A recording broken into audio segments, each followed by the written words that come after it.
Saya Farida dari Divisi Finance dan ada rekan saya Santi dari Divisi Accounting. Dan satunya lagi saya Friska dari Divisi Admin Umum Cabang Semarang sama Produk Kreatif.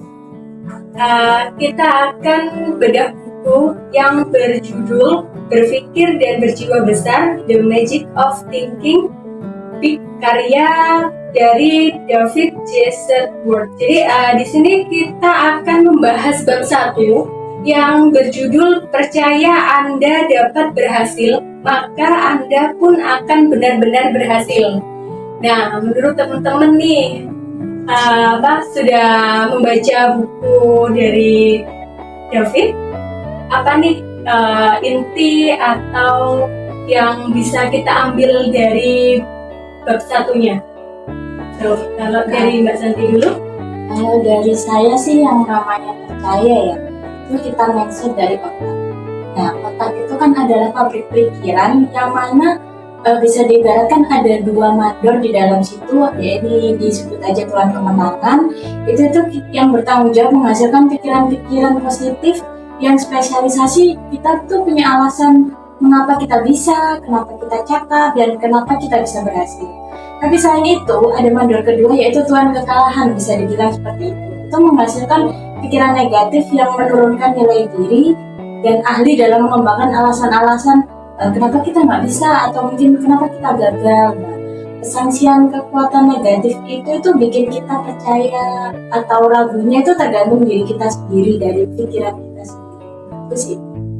Kalau dari Mbak Friska nih, apa Mbak? Menurut Mbak Friska setelah membaca buku dari Pak David ini? Menurut saya, keberhasilan itu suatu pencapaian terhadap keinginan yang kita niatkan untuk kita capai, atau kemampuan untuk melawan dan mengatasi diri dari suatu kegagalan berikutnya. Jadi, cara terbaik untuk memperoleh keberhasilan yaitu dengan percaya bahwa Anda dapat berhasil. Oke, benar sih. Kalau dari teman-teman, memang kalau misalkan kita berpikirnya positif, itu akan dapat berhasil gitu ya. Kalau misalkan kita ada sedikit aja pemikiran yang negatif, itu akan membuat kita ke arah kegagalan gitu. Bahkan kekhawatiran pun kadang di luar bawah sadar kita ya. Kita mikir, waduh nanti aku takut gagal. Padahal sebenarnya bisa jadi gagal. Iya, benar banget. Nah, makanya kita harus bisa mengendalikan diri kita sendiri gitu. Nah, dengan cara meminimalisir akan khawatir, akan takut gitu, agar kita bisa mencapai tujuan kita gitu ya.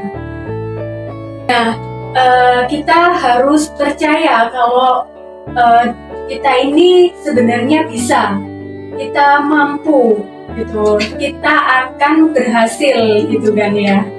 Jadi apabila kita berpikir tidak bisa, maka otak kita diperintah untuk membuktikan bahwa kita mampu. Iya, benar banget sih Mbak. Jadi sebenarnya semua itu ada di diri kita ini dikendalikan oleh kita sendiri kan gitu ya. Bagaimana mengembangkan kekuatan kepercayaan? Berarti kita harus berpikir sukses, jangan pernah berpikir gagal. Iya. Dan tidak boleh ragu, ya kan? Jadi inti dari bab 1 ini, cara-cara yang dapat melatih kita berhasil, yaitu yang pertama berpikir sukses, lalu jangan pernah berpikir gagal gitu. Nah, ingatkan pada diri kita sendiri, jika diri kita ini lebih baik dari yang kita kira gitu. Dan kita harus selalu berpikir positif dan berpikir saya adalah orang hebat dalam hal apapun. Itu sih intinya.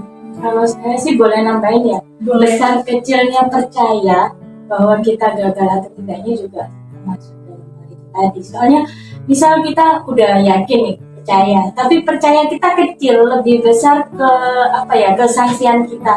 Tetap aja kesangsian kita yang nanti bakal membuktikan datanya, akhirnya kita gagal. Walaupun kita udah percaya, tapi percayanya cuma kecil. Iya, oke. Berarti